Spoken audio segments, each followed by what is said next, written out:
Okay, so let's talk about conversion rates. Now, this is a subject very dear to my heart. As, basically, my career has always been in sales, and sales has always been a big thing for me. So, as a sales guy, I would always want tons of leads. This is a Google Analytics report. If you're not getting this, then shoot whoever is doing your website immediately, please. You should be all over this all the time. Now, here's a website. And what I've got here is a 1 month snapshot of traffic going to that website.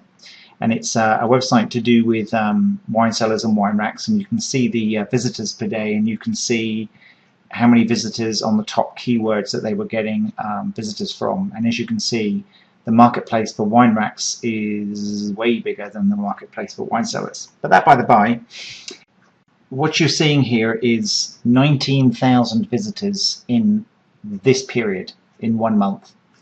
Now, I just want to talk about conversion rates on that. Now, a conversion rate of visits to leads, as we've already talked about, is typically 1% or sub 1% or somewhere in that region. I've seen conversion rates up to as much as 10%, and I've seen them as low as 0.1%.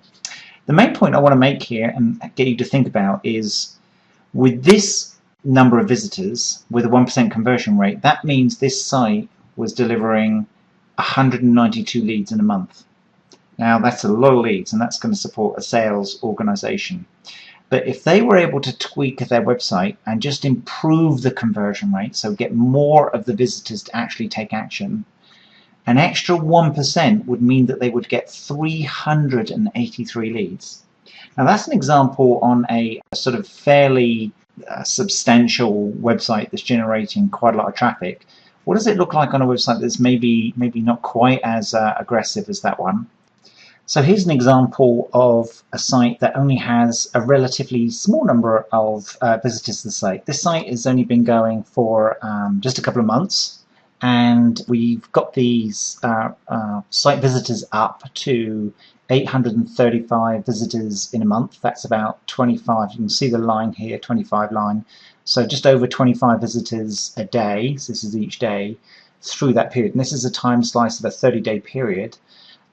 So it's significantly less than the other site. But what does this mean in terms of the potentials if the conversion rate can be increased? With 835 visitors, assume a 1% conversion rate, that would obviously be 8.35, so just over 8 leads on average within a 30-day period.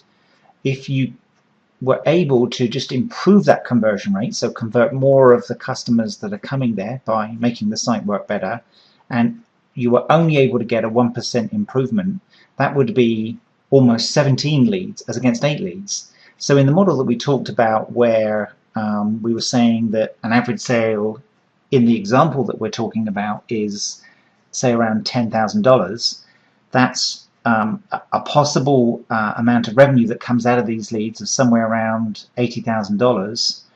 And if you get the conversion rate up, it could be as much as $160,000 or $170,000, depending on how many of the leads that you can turn into sales, obviously. So if you don't know what your visit rate is and you're not looking at this, then, and if you don't know what your conversion rate is, you don't know, if you make a change, whether you've got an improvement and to what extent that or how that improvement is affecting your business and what change caused that. So it's really important to be tracking your visitors and tracking your conversion rate, and then making changes on your website, as we're discussing in this article, that increase the number of leads, and keep doing things that increase the number of leads as you go through this process. So just think about what impact this could potentially make on your business if you're able to get, even if you didn't double, even if you didn't get 1% more, and 1% is not a lot, but even if you didn't get that, even if you just got half that, if it was 0.5%,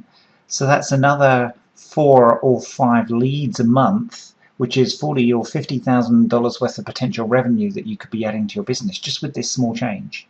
So the one thing I'd like you to take away from this is to be thinking about your business and what this could potentially mean to your business. I don't know how many visits you get every month or how many visits you get every day, but whether you get 800 visits a month or you get 5,000 visits a month, whatever that number is, what's your conversion rate?